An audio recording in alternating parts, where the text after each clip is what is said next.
today's video ay magluluto tayo ng lasagna. So kung bago ka pa lang sa ating YouTube channel, pa-like, pa-share, pa-subscribe, and pa-hit ang notification bell para po lagi tayong updated sa bago nating upload na mga videos. So ngayon, tuturo ko naman po sa inyo kung paano natin lulutuin yung ating napakasarap, napaka-creamy, at saka napaka-cheesy, at saka napaka-meaty, at saka napaka-yummy na ating lasagna.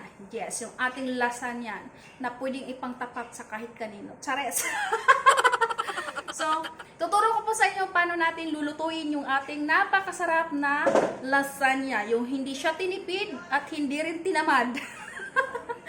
So, umpisa na po natin yung ating pagluluto. So, ngayon Mars, kung bago ka pa lang sa ating YouTube channel, baka naman pa-subscribe naman channel Mars. So, ngayon tuturo ko na po sa inyo kung paano natin lulutuin yung ating lasagna napakasarap. So, tara! So, hello guys, for today's video ay nagpakulo na tayo ng tubig. So, hello guys, ito nagpakulo na po tayo ng tubig. Yes, ayan po siya karami yung ating tubig. So, maglalagay lang tayo ng mantika. Yan, lalagyan lang natin ng 2 kutsarang mantika. So, maiwasan lang natin yung pagdikit-dikit ng ating pasta. So, next, yung ating lalagay, maglalagay tayo ng salt, mga mare. So, ito yung salt, sa kapihan namin. So, maglalagay lang tayo ng half kutsara o kaya 1 teaspoon. Para magkaroon lang ng linamnam ng ating pasta. Then, next, ilalagay na natin yung ating lasagna pasta. Yung ganito siya, Mars. So, ito. Kahit anong brand, pwede kayong gumamit, mga mare. So, ito. Nasa sa inyo kung anong gusto niyo. So, ito yung ating pasta. Ganito yung itsura niya. Ganda, diba? So, ilulubog lang natin yan. So, ito yung ating pasta. Ilalagay lang natin dito sa kumukulo nating tubig. So, wag natin siyang i-push na para maano ng ating tubig kasi baka mabasag yung ating pasta. So, ang gagawin natin, wala tayong gagawin. So, hahayaan natin siya na kusang lumubog ang ating pasta. So, wait lang Mars, lulubog yan. So, kalma lang. Kalma-kalmahan mo lang. So, boboil lang natin siya. Iluluto lang natin siya ng ilang minutes. So, dito nakalagay ang Coke lasagna in 4 liters sa boiling water. So, ako hindi ko yung ginawa ng 4 na litro. Kasi masyadong marami. Sayang yung gas kung marami tayong tubig na papakuluin. Yung sa akin, sakto lang. Siguro mga 1 litro, okay na yan yung aking ginamit na tubig. So, pakuluin lang natin ng 4 minutes. Tapos, depende sa inyo. Ako kasi mas ako yung nag-ano ng pasta kasi tangit kapag masyadong matigas. Meron naman kapag konti lang. Nakalagay kasi dito ay 4 minutes lang yung kanilang pagluto ng pasta. Sa akin kasi, yung sakto lang na luto, hindi siya nasobrahan sa luto or hindi siya hilaw kasi hindi na natin siya luluto. Dito kasi siguro sa kanila is niluluto pa nila, binibake pa nila kasi ganun yun. Yung iba, hindi siya luto pero niluluto pa nila sa oven. Ganon. So, binibake pa nila uli. So, pangit naman kapag hilaw yung pasta mo. So, yan. Naglagay lang tayo ng wala pala tayong nilagay. So, iluluto lang natin siya ng mga ilang minutes, mga mare. Hayaan lang natin siya na maluto ng ilang minutes. So, hindi na natin ito kailangan. So, inilipat natin itong isa. Una natin gagawin ng ating ground pork. So, ayan siya. Yung ating giniling. So, lalagay mo muna natin yan. Unahin po muna natin yan. So, hinugasan ko na po yan, Mars.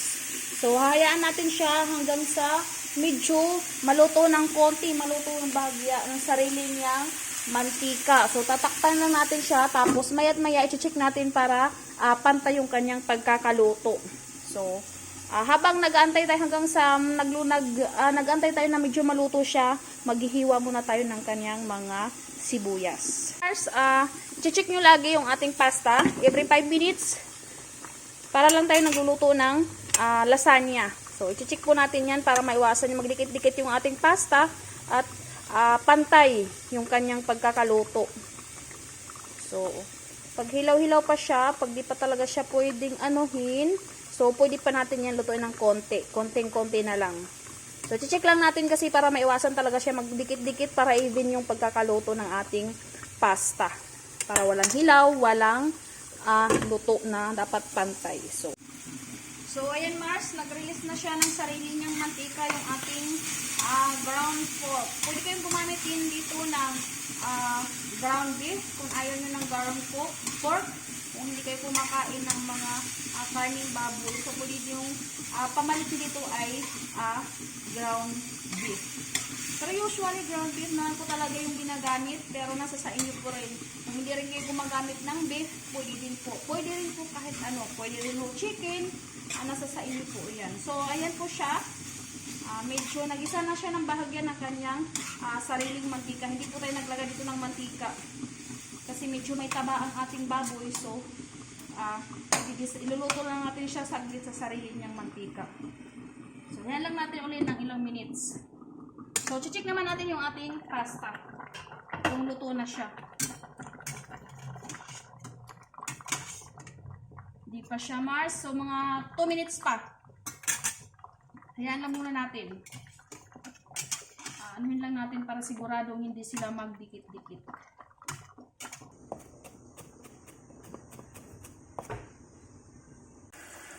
So, Mars, ito ng ating pasta. Luto na siya.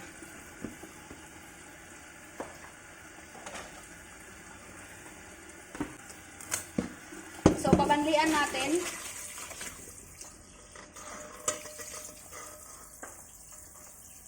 So, hugasan lang natin siya, Mars.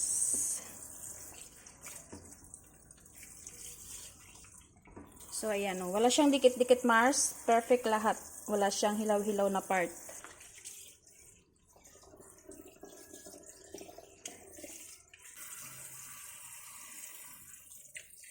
Medyo okay na yung ating yung ating pork. So ayan, meron na siyang sarili niyang mantika. So hindi na tayo gumamit ng iba pang mantika. Yung sariling mantika niya na lang talaga ginamit natin. So next natin ilalagay yung ating onion.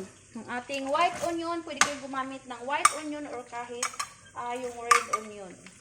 Lagay din natin yung kanyang laurel.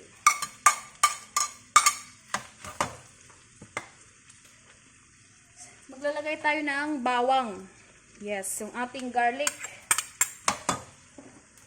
Haluin lang natin. Then, lalagay na natin ang ating iba pang ingredients. Meron tayong carrots at saka yung ating bell pepper. So, lagay lang natin, Mars. Lalagay lang tayo ng paminta.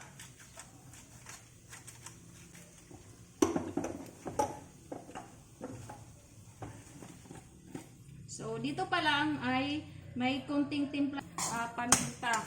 So, next natin ilalagay yung ating pork cubes. So, pwede rin kayo gumamit ng chicken cubes. At saka kung ayaw niyo naman ng chicken cubes, pwede nyo tanggalin yun. So, maglalagay tayo ng patis. Kunti lang. Siguro may isang kutsara lang, Mars. Ang init, grabe. Tapos, lalagay na natin yung ating butter. Yes, itong butter. Yan. So, lalagay natin yan. Ng mushroom. Ayan siya, mushroom. Mimix lang natin, Mars. Ay, ang ating, kung wala kayong tomato paste, pwede naman tomato sauce. Yan. Wala akong tomato paste. So, ito yung gagamitin natin ay tomato sauce. Kunti lang. Siguro mga 2 kutsara lang, Mars. So, mix lang natin, Madi.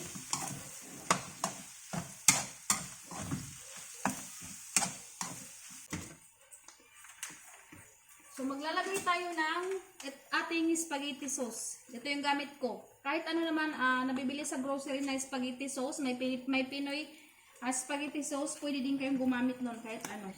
Ito kasi, mas bit ko to kasi Mas gusto nung ito ni Ramadan kay cheesy siya. Oh, cheesy. Lami na siya kaayo. Masarap na siya, bish. Hihinaan lang natin yung apoy kasi baka masunog yung kanyang ilalim. I-mix natin yan, Mars. Ayan na ang ating red sauce, madam, mga madzam. So, maglalagay lang tayo ng sugar, brown sugar. So, maglalagay tayo ng 2 kutsara, Mars. 2 kutsara at kalahati yung ating nilagay. So, maglalagay tayo ng ketchup. Banana ketchup lang ang ating ginamit.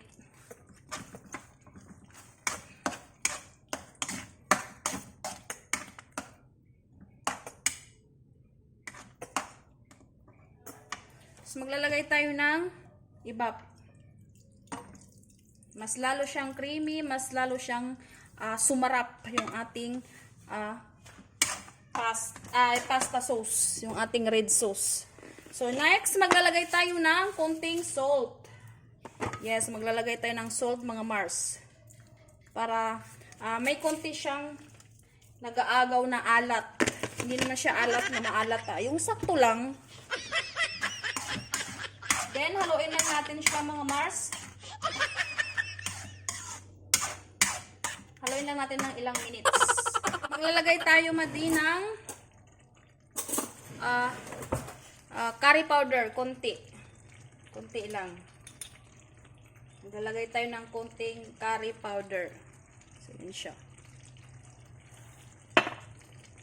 So, maglalagay din tayo ng white pepper dahil wala na akong black. So, pwede kayong gumamit nito. Ayan siya karami. Mga half teaspoon.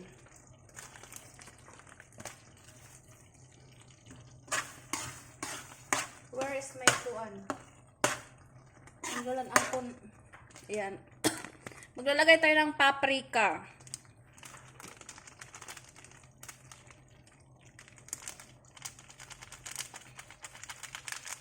Ayan. Optional lamang tong ating dinagdaga. Kung wala kayo nito, pwede kayong hindi maglagay ng paprika o kaya curry powder. So, optional lamang siya, mga Mars. Huwag na kayo maglagay kung wala kayo nun. Oregano, this one. Optional lamang din to.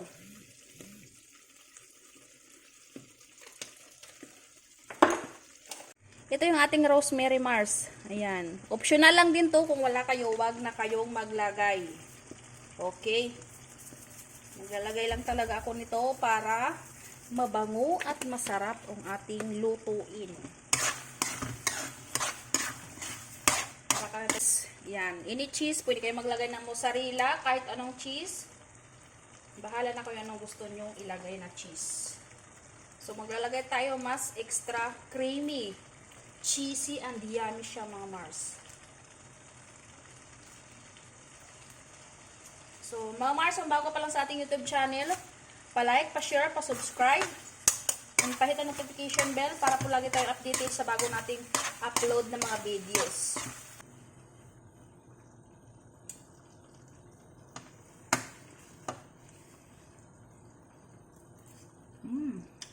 Perfect. Malinamnam. Masarap siya. Okay na siya. Okay na yung ganitong texture niya. Panalo na siya, Mars. So, okay na siya. Set aside na. So guys, dito na tayo sa paggawa ng bechamel sauce, yung kanyang white sauce. So meron tayong butter tsaka all-purpose flour. So maglagay lang tayo ng ating harina sa 2.5 kutsara muna. So, tapos lang natin siya ng 1 minute. Tapos sunod natin lagay yung ating butter.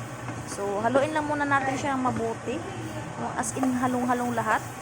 Pero hindi naman masyado. Yung ganyan lang itsura niya, yung ganyan. Okay na yan, pwede na natin lagyan ng ibap. So, 2 can po yung ating nilagay dyan. Kahit anong brand ng ibap, pwede kayong maglagay ng kahit anong ibap. Nasa sa inyo kung anong gusto nyo. Next po natin lalagay ang ating cheese. Kakadkaran po natin ng cheese. Yes, mas marami, mas masarap, mas creamy. Pero wag naman masyadong marami kasi baka naman siya maging maluad. Yung maluad, yung bagaban masumo. Yun. So, gagadgaran lang natin siya. Kahit anong cheese, pwede kayong gumamit. Kayong bahala ng gusto niyo. So, next po nating lalagay yung ating, haluin lang natin siya, wala natin ilalagay. Pwede din kayo maglagay ng laurel dyan, pero wag na. So, haluin lang natin siya hanggang sa magganyan kanyang hitsura. Once na naganyan ang hitsura niya, iyan. So, sakto lang po yan kasi medyo bibigat pa yan mamaya, medyo lalapot pa yan hanggang sa lumamig. So, next na tayong ating, dito na tayo sa ating pagbabalot. So, ayan sa ating dalawang pan, yung ating lagyanan. So, lalagyan natin siya ng ating red sauce. Next natin lalagyan ng white sauce. Para yung kanyang ilalim ay merong sauce. So, yan na po yung ating paggawa ng ating pasta. Yan po. Next nating papahiran na natin yung ating mga 1 kutsara yung ating pasta. Nilatag po natin. Tapos nilagyan na natin ng red sauce. Tapos i-roll natin yan. Ako hindi ko na pinaabot sa dulo kasi masyadong kakapal yung ating pasta. Pero nasa sa inyo kung gusto nyo medyo malaki, dagdagan nyo na lang yung laman at saka yung kanyang white sauce. Yung sa akin kasi sakto lang na hindi malaki, na hindi naman puro pasta. Ayan, tinatry ko siya ng patayo pero bumabagsak yung kanyang red sauce.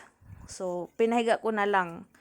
So, ganyan lang mga Mars, o ulit-ulitin lang natin yung paggawa ng ganyan hanggang sa matapos tayong maglagay ng kanyang filling. Niro-roll lang natin.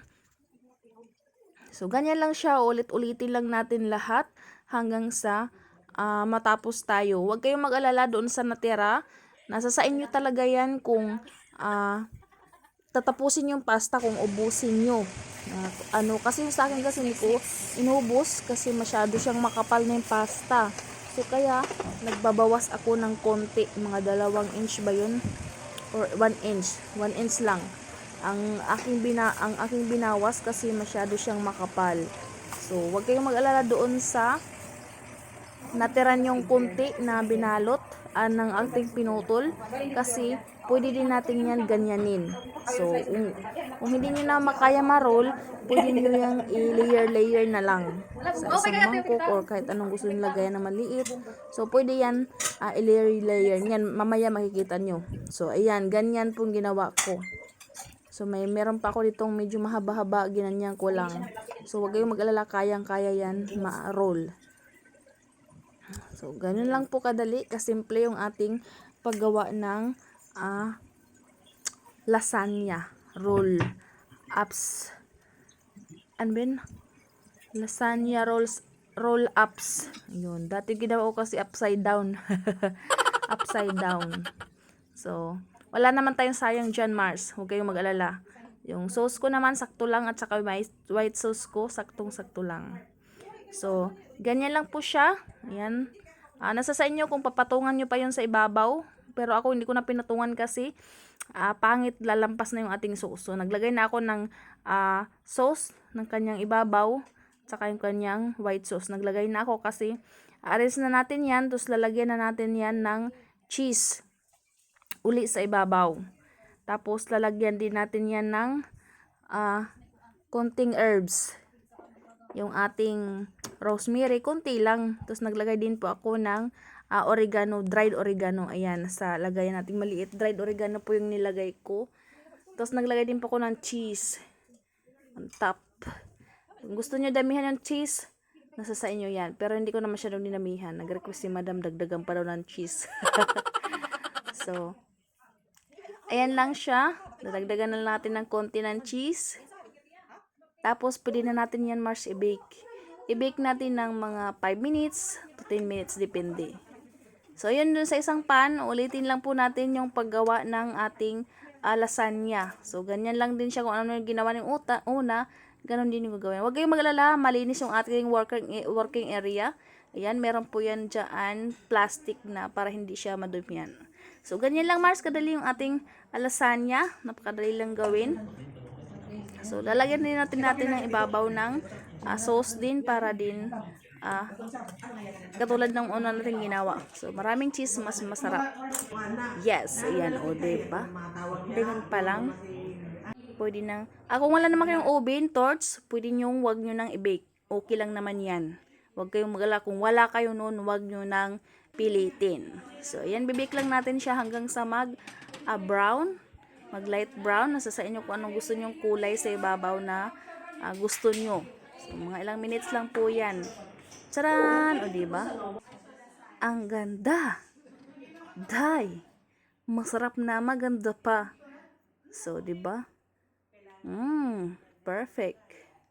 So, ayan siya, Mars. Tapos na tayo. Model muna tayo saglit. Charot. Oh, see?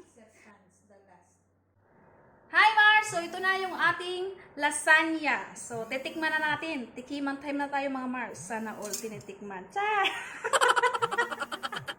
Katapos tikman, iiwanan. Animal. So titikman na natin yung ating lasagna. Ating lasagna roll-ups. So marami naman tong klaseng lasagna, style-style kung paano mo gagawin. Pero ang importante doon yung kanyang lasa, yung kanyang linamnang, yung kanyang kombinasyon ng pasta, yung kanyang red sauce, dapat masarap din. Tapos yung kanyang white sauce, yun din ang importante, dapat masarap din. So, titikman natin yung ating pasta na niluto na, ating lasagna. Mars, mabango siya. Mabango siya, at saka di mo pa siya natitikman, parang naamoy mo na ang kanyang linamnam, yung kanyang sarap, yung kanyang lasa. So, ito mga Mars, ngayon lang ako kakain kasi hindi ako kakain kagabi. So, ito siya ha.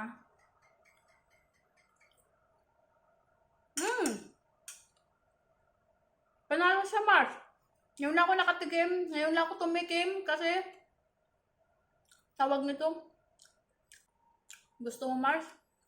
Promise, hindi ka talaga mapapahiya yung ating recipe nito. Doon sa ating isang lasagna din na flat lang siya. Hindi ka talaga mapapahiya sa kanyang sarap.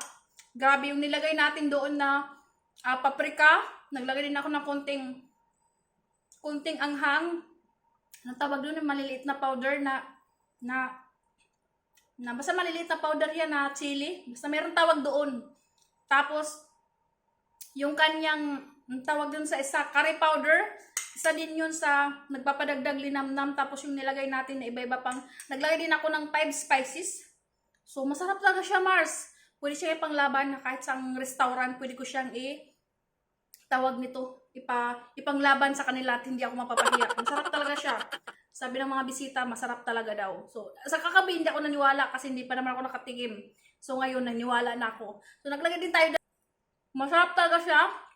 Yung isa kong recipe nito ay may halo siyang beef. Ito, dahil wala tayong beef, pwede din naman pork. Kung ayaw nyo ng beef, pwede rin yung palitan ng pork. Pwede rin kung ayaw nyo ng pork, pwede rin kayo maglagay ng beef. Bahala na kayo kung anong gusto nyo ilagay doon sa inyong pasta.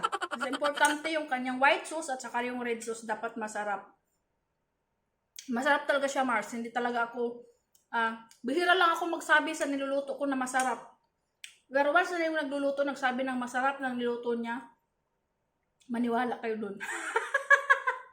Huwag kayo sa mga chismis may niwala. Promise, masarap talaga siya. Hindi ako magsinungaling.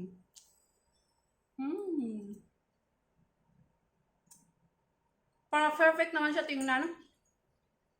Pero kung wala naman kayong oven, pwede kayong gumamit ng torch. Minsan kasi nagmamadali ako, torch yung ginagamit ko. Meron kaming torch yung naglalaga, yung nag-apoy-apoy sa babaw. Yun, pwede kayong gumamit nun. Pero hindi ko ako nag-ano nun kasi madali siyang medyo masunog. Madali ang kasi yun. Medyo madali siyang masunog yun sa ibabaw. Para sa akin, mas maganda ang oven. Yung oven mo muna siya na for 10 minutes lang o kaya 5 minutes. Depende. Basta nag-light brown yung kanyang ibabaw. Kasi maganda siya tingnan. Yung ating lasagna kapag yung ibabaw niya is medyo light brown, medyo pa brown, maganda siya tingnan. Promise. Masarap talaga siya mga Mars. Panalo. Try nyo na. Magustuhan to ng yung mga kiddos. Maganda rin to. Pwede din to. Pang ano nyo, sandaan. Birthday, kasal. sa hiwalayan, sa bagong magjowa. Pwede man ito regalo kahit kanino, mga kaibigan, mga yayamanin. Ma-appreciate to, promise. Masarap talaga siya. Sundin lamang natin ang ating recipe. Oy, baka naman di ka pa nakasubscribe. Mag-subscribe na, Mars.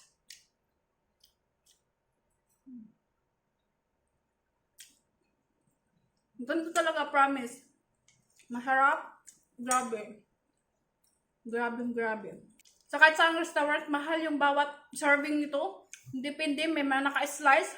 Mahal to, at saka yung ang tawag nito, naka-square, tawag nito, naka-foil, naka-square, mahal din to, depende yan sa laki. Yung iba nito, mahal talaga. Minsan naabot yan ng 500 o kaya, yung tawag nito?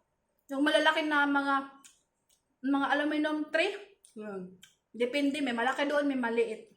So, kung ninegosyo nyo yung mga Mars, mag-costing ho kayo ha, siguraduhin nyo lang na hindi kayo malulugi. Siguraduhin nyo lang na talaga para balik-balikan ka, Charis. Sana all binabalik-balikan. Para balikan ka, dapat masarap ka. Ganon yun. Sa pagkain talaga, number 1 talaga dyan yung dapat masarap kasi para balik-balikan ka. Yun. Pag di ka kasi masarap, sigurado hindi ka nababalikan. Dapat, para balik-balikan ka ng customer, sarapan mo, Mars. Yun ang sekreto. Once na nasarapan yung customer, so ganun talaga, pag magluluto ka, siguraduhin mo masarap at siguradong masasarapan sila para balik-balikan ka. Parang jowa lang yan. Pag di ka masarap, di ka na niya babalikan. Charot! Bye-bye! Thank you for watching! So guys, ito na lang yung natira nating lasagna, yung ginawa nating dalawang pan kahapon, yung dalawang ganito. So, ito na lang siya yung natira. So, kagabi yung ginawa natin kagabi. Ito na lang yung natira, yung dalawa nating ginawa. So, konti na lang siya. So, ibig sabihin, masarap talaga siya.